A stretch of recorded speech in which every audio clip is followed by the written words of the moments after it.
evening. Let's start out with number 303. 303.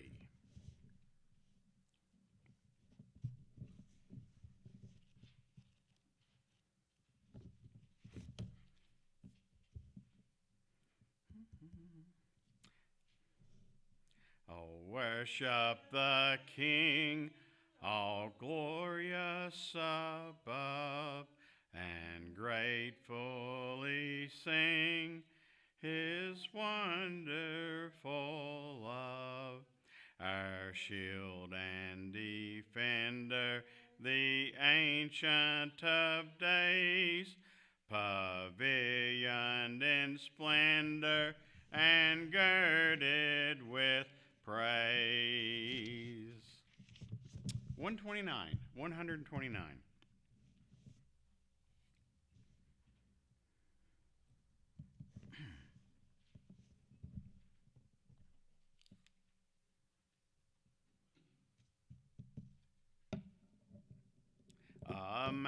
Amazing grace, how sweet the sound that saved a wretch like me. I once was lost, but now I'm found. Was blind, but now I see. 'Twas grace that taught my heart to fear, and grace my fears relieved. How precious did that grace appear the hour I first believed. Through many dangers, toils, and snares, I have already come. 'Tis grace hath brought me safe thus far, and grace will lead me home.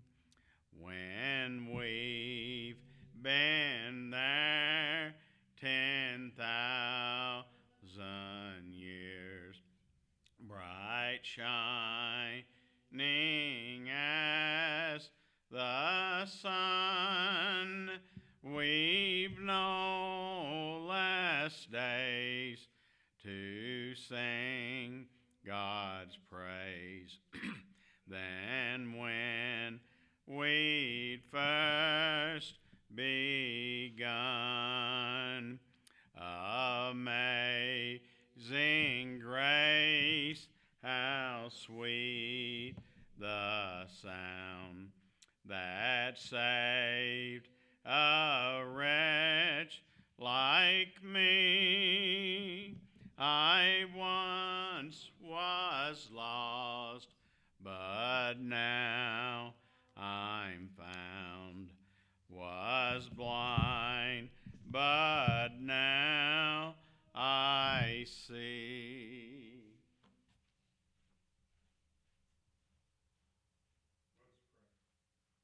Let's pray. Father in heaven, be with us as we study your word this evening. Help us focus on the words David is going to teach us.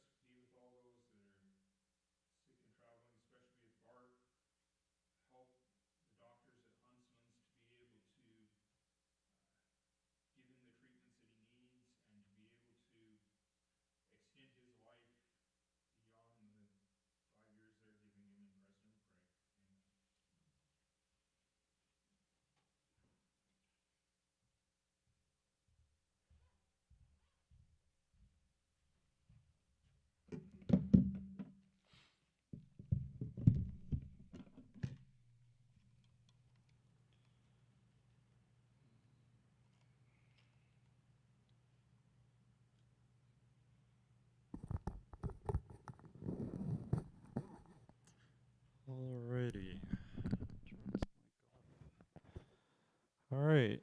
back to Mark. Good to see everybody here today. Let's open up to Mark chapter 4. Going to be finishing off this chapter today. As we've discussed before in this chapter, Mark focuses much of his attention on the fact that Jesus did much of his teaching in the form of parables. But in addition to that, what we also learn from the opening verses of this chapter is that the location in which Jesus was as he was teaching these parables, was from verse 1, a boat in the sea. And the sea, we assume, is the Sea of Galilee. So he's on the coast of the Sea of Galilee teaching from a boat. So with that in mind, as we reach verse 35 of this chapter, Mark records, on that day when evening came, he said to them, "Let us go over to the other side." So here Mark is recording for us that on the same day, Jesus basically makes a request. What does he want to do in verse 35? Go to the other side of the Sea of Galilee. So it's the same day, but the text also tells us that it's at evening time. So Jesus, we might assume, has spent all day teaching. Evening has come, and he says, let's go to the other side. So since that's true, what we should also understand here is that given their location, when Jesus says this, Jesus and his apostles would be crossing over from the western side of the Sea of Galilee, where Capernaum was, to the eastern side of the Sea of Galilee, which is outside the immediate region of Galilee. Now, but what we don't know from the text is why Jesus wanted to make this crossing. But one possible reason based on verse 36 is because Jesus might have wanted to break away from the large crowd that was on the shore when Jesus taught from this boat that he was on. Again, that's just a possibility, but we don't know for certain. Questions or comments on verse 35? All right. So verse 36 continues the thought. Text says, there, leaving the crowd, they took him along with them in the boat, just as he was, and other boats were with him. So what happens here in verse 36? What's the information we're given?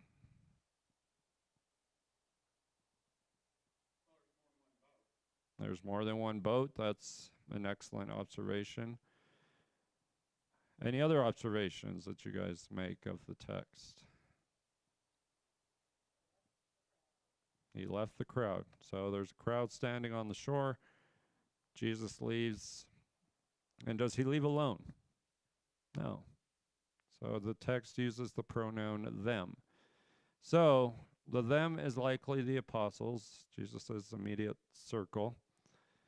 But Mark is recording that who we assume are the apostles obeyed what Jesus had told them. They begin to take him across the Sea of Galilee. But the text also says that they did this just as he was. Nothing was done with Jesus. It just, however he was doing, they took him as he was. There was nothing more done. Jesus just said, let's go. They went. So part of the picture Mark is painting here is that there was nothing else Jesus did at this point where he has to be taken across. Now, just let me ask this question. Jesus has spent a whole day teaching. I know at least some of us in here, if not all of us, have teaching experience. How do you feel when you're at the end of a long day of teaching? Mentally and physically exhausted. So Jesus is probably tired. So he just says, I just want to go. Let's go to the other side. Now, I bring this up because it's going to play into what we're studying today. Anything else on verse 36? Okay. So it's verses 35 and 36 that set the stage for one of the more familiar stories that we read about in Mark's gospel, where Mark tells the story of something that happened while Jesus and his apostles were crossing the Sea of Galilee. What happened, the end result of this, is that the apostles would gain more insight into the identity of Jesus.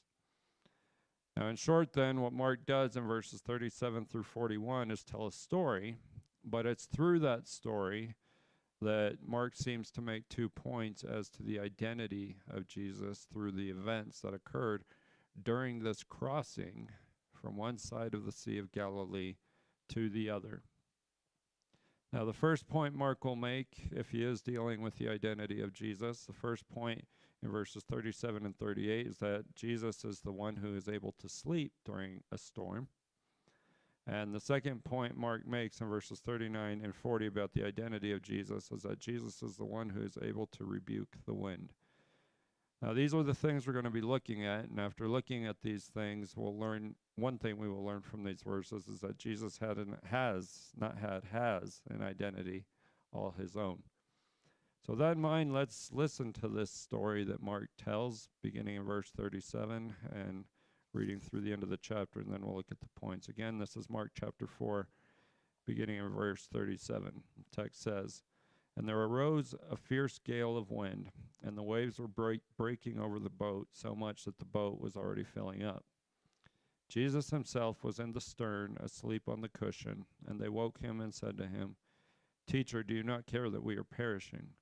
And he got up and rebuked the wind and said to the sea, 'Hush, be still.' And the wind died down, and it became perfectly calm. And he said to them, 'Why are you afraid? Do you still have no faith?' They became very much afraid and said to one another, 'Who then is this, that even the wind and the sea obey him?'" So again, we have this story. It's, again, one we're familiar with. We even have a song in our songbooks that refers to it. But it's the storm that begins. But tying this in with the identity of Jesus, the first point we'll look at is that Jesus is the one who is able to sleep during a storm. Now, verse 37, what's the first thing that happens?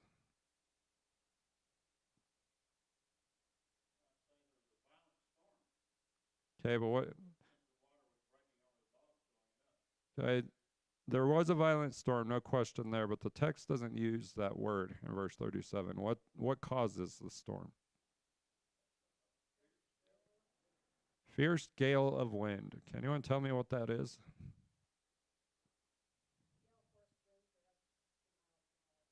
Okay, so that's important to know here. This is a very strong wind. It's been said it was a very violent wind. We know what wind is like, and Dina very accurately told us gale force winds can be up to 60 miles an hour. But what does this wind do? What does it cause? And what are the waves doing? Breaking over the boat and filling it up. So this is the information we're given here in verse 37. So with that in mind, the information Mark is recording here, it wouldn't be foreign to his readers. It's information about the fact that the Sea of Galilee was at this time and still is today subject to very sudden and violent storms. Now, the reason these storms happen is because things like this fierce gale of wind cause the waters of the Sea of Galilee to swirl violently, which creates storm-like conditions and do what is described here. And part of that is because the Sea of Galilee is partially surrounded by mountains, partially, not entirely. So when that wind comes in, it does to the water what is said here. Now, just to give you another example of scripture where something like this is happening is in the Old Testament book of Jonah. We're not going to go there. But in the opening chapters of Jonah, what does Jonah do? When God says go to Nineveh, what does he do? What's that? He doesn't want to go. In fact, he runs the opposite direction from Nineveh. What happens when he does that? Before the fish part.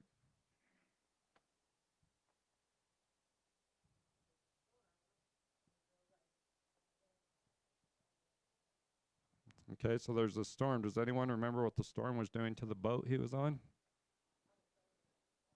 filling it up with water. But more specifically, Jonah 1 verse 4 says, the Lord hurled a great wind on the sea, and there was a great storm on the sea, so that the ship was about to break up. Same thing is going on here. Now, for different reasons. It's not that the apostles are running away from something. They're doing what Jesus asked him to do. But this still happens. This fierce gale of wind comes in, lifts the waters, creates this storm-like conditions. But this is something that it's not necessarily miraculous in nature, because this is something that is known to happen on the Sea of Galilee. Anything else on verse 37? Okay. So verse 38, what's Jesus doing? He's sleeping. So the text says Jesus himself was in the stern, asleep on the cushion. What do the apostles do? Why did they wake him up? What did they ask him? Sorry. Go ahead, Matt. They were scared. And we're going to see that here in just a minute. But what do they say to Jesus?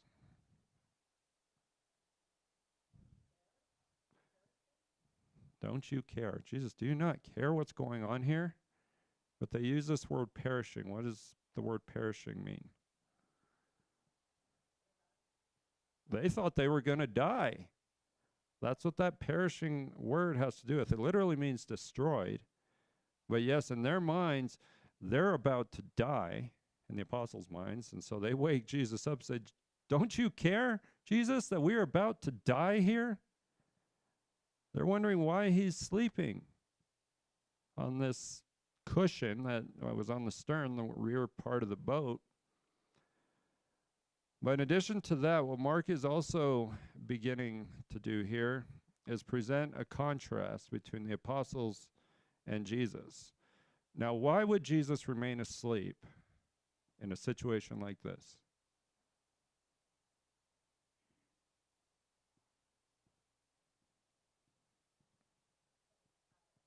Because he was tired. Okay.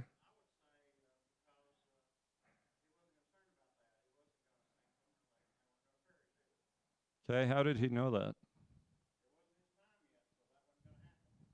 Okay. Well, what does this say about his relationship with God?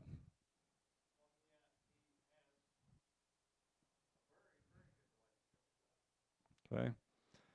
That's true. He has a very good relationship with God. Anything else?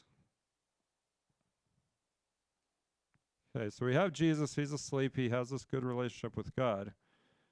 The fact that the apostles are afraid they're ultimately going to die, what does that say about the relationship with God? The apostles' relationship with God. It wasn't where it was supposed to be. And Jesus is going to bring that out here in just a few minutes. We'll look at it. So Jesus is sleeping in the middle of a storm, but what this exhibits, among other things, about his relationship with God is that he had a great trust in God. Remember, Jesus is in his human experience right now. But even so, he has this great trust in God that nobody around him has, at least not to the extent Jesus does. And contrast that with the apostles. They're panicking. They're afraid they're going to die. They are not trusting in God in this moment. So the attitude of Jesus here is the attitude of David in Psalm 4, verse 8. David says, in peace I will both lie down and sleep, for you alone, O Lord, make me to dwell in safety. Now we know a lot of the story of David. He lived a pretty difficult life, constantly being chased by people. But David, in the Old Testament sense, had that trust in God that he could still go to sleep, trusting that the Lord would keep him safe. Jesus could sleep in the middle of a storm, knowing that God would keep him safe. In addition to that, there's also another parallel to the story of Jonah here. When Jonah's on that boat, what's he doing? Anyone remember? He was sleeping. That big storm that was going on in the story of Jonah, he's below deck sleeping. Now, he's sleeping because he knows what he's done. Again, very different situation, but it's still a parallel. Sleeping during a storm. Jonah is sleeping because he ran from God. Jesus is sleeping because he trusted in God and doing his will. So there's a parallel, but there's also a contrast. Now, the apostles' response also parallels Jonah. Because if you remember the story of Jonah, Jonah's on this boat that doesn't belong to him. What are the other people on the boat doing when this storm comes? And Jonah. They're afraid. The apostles are afraid. They feel helpless. And it's all of that combined that caused them to ask Jesus this question. Jesus, do you not, or teacher they call him, do you not care that we are perishing? So the disciples, so with that in mind, the disciples / the apostles, they want Jesus to do something about this storm as part of what's going on here as well. Anything else on verse 38? All right. So putting verses 37 and 38 together, the point we should see from these verses about the identity of Jesus is that Jesus is the one who is able to sleep during a storm. In the midst of a storm, Jesus is sleeping. Jesus can do that because of his trust in God. He knows they're going to get through even when he's asleep. We might even go so far as to say as he knew this storm was going to happen. So in recording the question of the apostles, Mark also shows that Jesus being asleep does not mean he doesn't care. He does care. But his sleeping means that even in the midst of a storm, Jesus maintains his trust in God. Now, Mark is calling his readers to imitate this same trust in God, to have peace even in the midst of a violent storm. So this brings us to verses 39 and 40. The second point about the identity of Jesus. Jesus is the one who is able to rebuke the wind. So, they've woken Jesus up. What's the first thing Jesus does here in verse 39?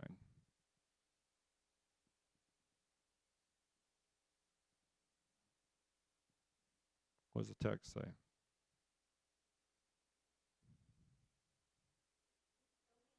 He rebuked the wind. You want to tell me what that word rebuked means? He told it to behave. That is in reality what it means. He's saying wind, and what does he say? Not just be still. What does he say before that? Hush. Ever told someone to hush? You might be, okay, you can tell me to hush. I'll hush when class is over, maybe. But what are you doing when you're telling someone to hush? To stop talking. I'll put it even more bluntly. You're telling them, shut up. That's the force of Jesus' words here. Shut up. Be quiet, is what he's saying. Now, that's not original with me. It's what the way one commentator rendered it. But that is the force of Jesus' words. How do we know that? Because of this word, rebuked. He's not saying, oh, wind, just calm down. He's not saying it like that. He's saying, wind, hush, be still. As if the wind is a person. Now, for those of you who are parents, you've had situations where, in your child raising situation I'm currently in, where you reach that point with your child. And child, stop. I've had that experience with Jenny and Addie, but that's what Jesus is doing with the wind. Wind, stop. And how does the wind respond?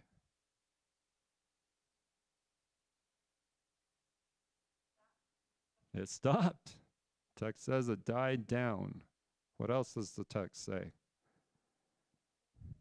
Perfectly calm. So it goes from this violent storm, waves crashing over the boat, to water's calm. It's as if the storm hadn't happened. Now, something else we should understand here is that Jesus' words here could also be construed as a sort of prayer. Now, whose authority does Jesus have? God's. So his words here could also be as a sort of prayer where Jesus is invoking the authority of God to tell the wind to do what he tells it to do, to hush, be still. Now, these two phrases, hush and be still, they're parallel terms that have to do with being completely silent.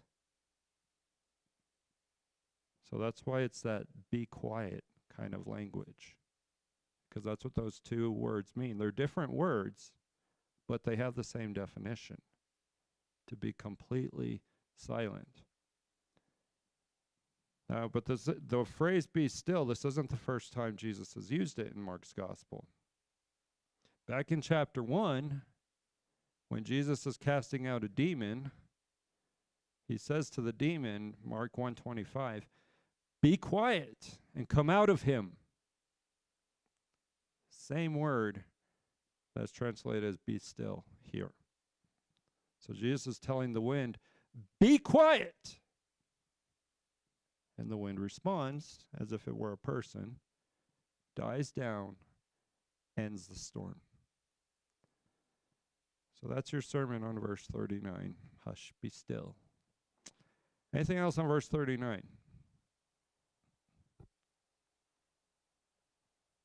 Okay. Right now is the only time you will ever hear me say, shut up. So you'll never hear me say that outside of the time I just did. But going on into verse 40, and if my daughter was here, I would not have said that, but she's not. Just hope she's not watching on YouTube. But all that aside, verse 40, Jesus now turns his attention from the wind to the apostles. What does he say to the apostles?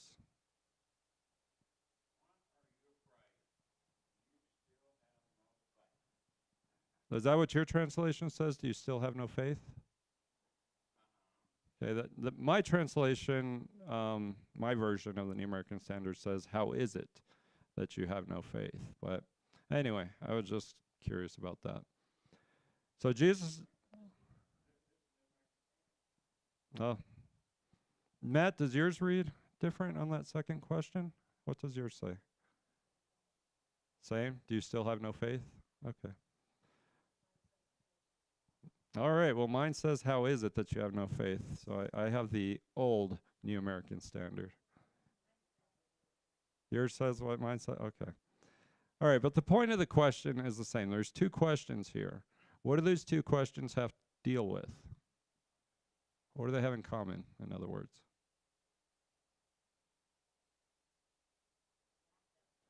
A lack of faith. Here's where we're beginning to see that the reason the apostles are panicking, the reason they think they're going to die, is because they have no faith. At least not the faith they need to have. But the first question Jesus asks is, why are you afraid? What does that mean when you're afraid?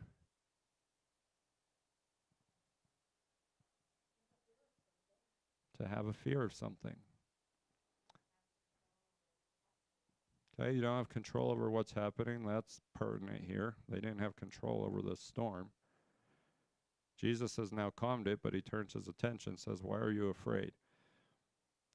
So everyone has the word afraid in that first question? Okay. You have fearful? Okay. I'm going to tell you right now,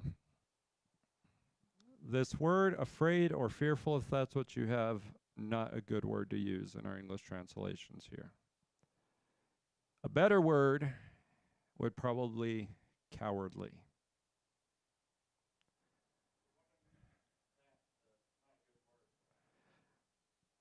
The reason for is because the word for afraid that our English Bible people have put afraid here It comes from a word that means cowardly. Now, that's another concept. What does it mean when you're being cowardly? You're running from something. Fear is a part of it, no question there. Now, cowardly is probably a better word here.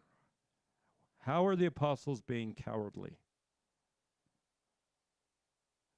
Think of the second question.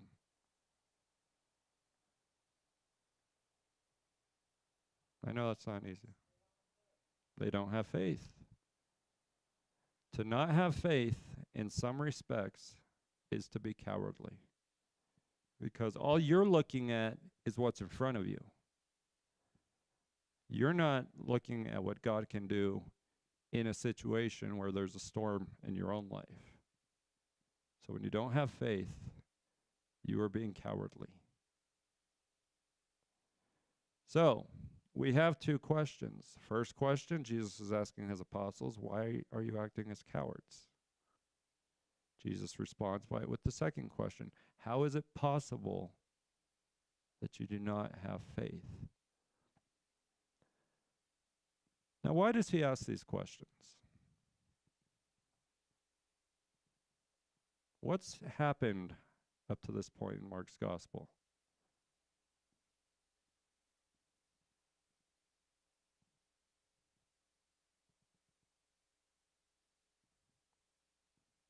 What are some of the things Jesus has done?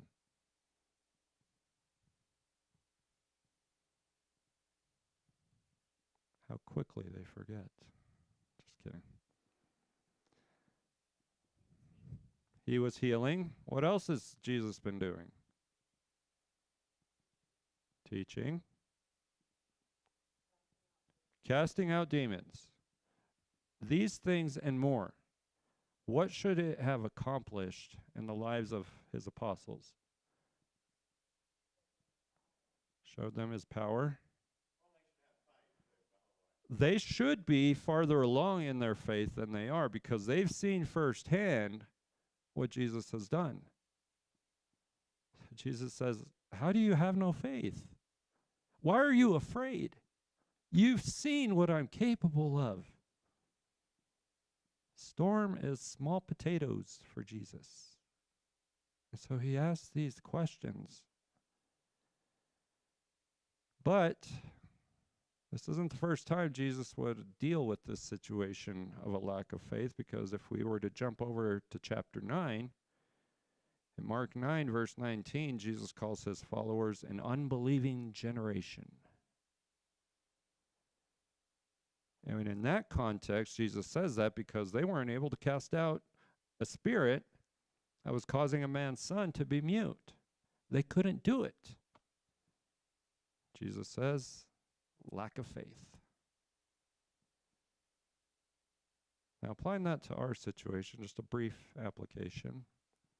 Sometimes the reason we can't do things is because of a lack of faith. Now, we don't see how that works, but it's still a fact. Sometimes we cannot do things because we lack faith. Now, in the Mark 9 context, that frustrates Jesus again, because in that same verse, Mark 9, verse 19, he asks, how long shall I be with you? How long shall I put up with you? A lack of faith is frustrating to Jesus. So, this lack of faith here and over in Mark chapter 9, it's a theme in Mark. Part of Mark's story is seeing how Jesus' followers grow in their faith and how Jesus gets frustrated when that faith isn't there in situations like this. Questions or comments on verse 40?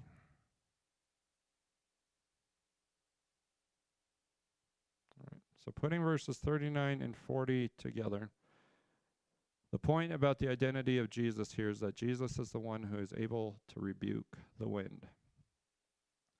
Jesus is the one who has the authority to warn the wind to stop whatever it is it might be doing, such as causing the violent storm that we read about in these verses. Now, one reason Jesus does this is so that his followers might have a faith in Jesus where they recognize that Jesus is the one who has the authority to do what he does here by saying something as simple as hush, be still. But we're not done. Let's look at verse 41, Mark's concluding point, which just kind of summarizes everything. He says, "They became very much afraid and said to one another, 'Who then is this that even the wind and the sea obey him?'" So there's that afraid word again. Does anyone have a different word than afraid in verse 41? Feared. Okay. That's good. Because the word for afraid here, it's not the same word we just looked at. This word for afraid, it's the phobia term. Now, when you have a phobia of something, what does that mean? You're terrified. So the verse 40 was, they were just being cowards. What's their attitude here in verse 41 toward Jesus? Matt just said it. They are terrified, shaking in your boots, scared. But it's not coming from a place of cowardice, if I'm saying that correctly. Where's this fear coming from? What has Jesus just done?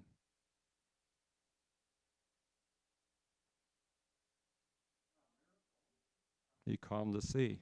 How would that cause fear in the apostles?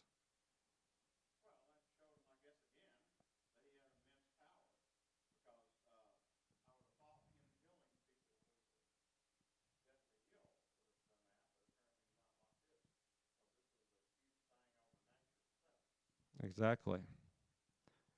So whose power does Jesus have? God's. So they're afraid, and what question do they ask?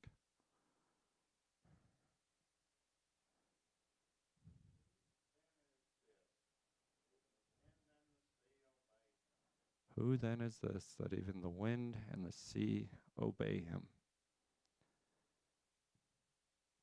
Mark wants his readers to ask the same question and come to the realization of who Jesus is. Who is Jesus that even the wind and the sea obey him?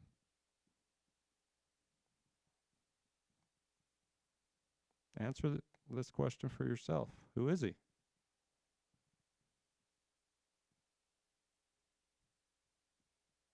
He is God.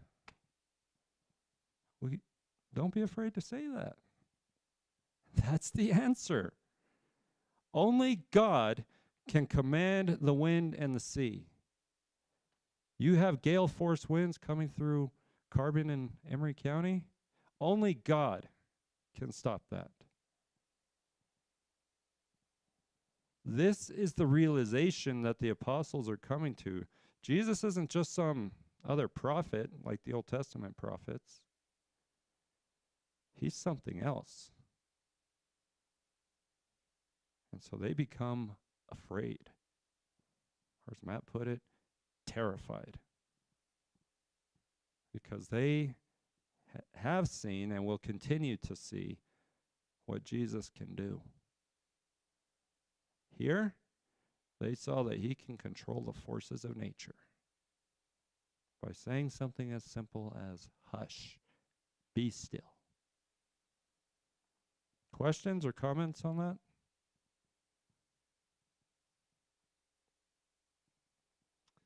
So verse 41 is the point Mark has been driving toward. After looking at this story that we just looked at, this is the question he wants his readers to know is, who then is this that even the wind and the sea obey him? It's about the identity of Jesus. So who's Jesus? In these verses, Jesus is the one who is able to sleep during a storm. And he is the one who is able to rebuke the wind. So, application, at least one, is that Jesus has an identity that is all his own. The identity of Jesus is one where he is God. Well, how do we know that? Well, he's able to sleep during a violent storm. He's able to wake up from that sleep and say to the wind, "Hush, be still." So the concluding question Mark records in verse 41 is a question that carries with it that answer that Jesus is God, because only God is able to do the things that Jesus did in these verses and in what he does all throughout Mark's gospel. So our responsibility in these things is to inform others of who Jesus is so that they might better know who Jesus is, that he is the one that even the wind and the sea obey him. Any other questions or comments on what we've studied today? All right, Matt, will you close us tonight?